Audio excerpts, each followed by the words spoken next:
আসসালামু আলাইকুম প্রিয় দর্শক, আশা করি সকলে অনেক বেশি ভালো আছেন। দেখেন, আমরা এখানে কিছু মিশরীয় ফার্মি মুরগির বাচ্চা ব্রোডিং করছি। আজকে ব্রোডিং ব্যবস্থাপনা কিভাবে করবেন, আসলে অনেকেই চান যে অল্প খরচের মধ্যে যাতে আমি বেশ কিছু বাচ্চা ব্রোডিং করতে পারি, বা ছোট্ট একটা জায়গা বা একটা স্পেস তৈরি করে যদি আমি কিছু বাচ্চা ব্রোডিং করতে পারি, তাহলে হয়তো আমার জন্য খুবই ভালো হবে। আজকে আমি এখানে যে ব্রোডিং ব্যবস্থাপনাটা তৈরি করা হয়েছে সেই বিষয়টা আপনাদেরকে বলবো।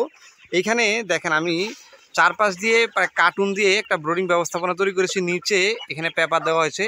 এই মুরগিগুলোর বয়স আজকে 3 দিন চলতেছে, আর এদেরকে তাপ দেওয়ার একটা যন্ত্র দেওয়া হয়েছে উপরে, এবং তার সাথে সাথে একটা ডিজিটাল মিটারও রাখা হয়েছে, যেখানে হচ্ছে এখানে নিচে মুরগিগুলোর কি পরিমাণ তাপমাত্রা পড়ছে তাদের শরীরে সেই জিনিসটা নির্ধারণ করার জন্য এই যন্ত্রটা ব্যবহার করা হয়েছে। এই মুরগি বাচ্চাটাকে আজকে 3 দিন যাবৎ পোস্টমিক্স প্লাস দিয়ে ব্রোডিং করা হচ্ছে, এবং তার সাথে সাথে সোনালি স্টার্টার যে ফিডটা রয়েছে সেই ফিডটা একদম হাত দিয়ে পিষিয়ে গুঁড়ো করে ব্যবহার করা হচ্ছে।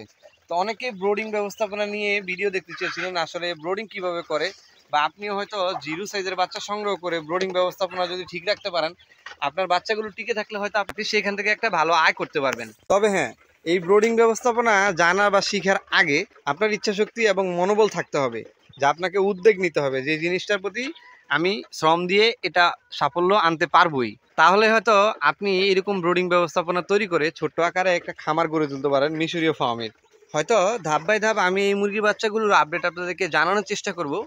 আজকে এদের বয়স 3 দিন চলতেছে, হয়তো খুব শীঘ্রই এদেরকে রানী খেতে যে ভ্যাকসিনটা রয়েছে সেটা কমপ্লিট করা হবে।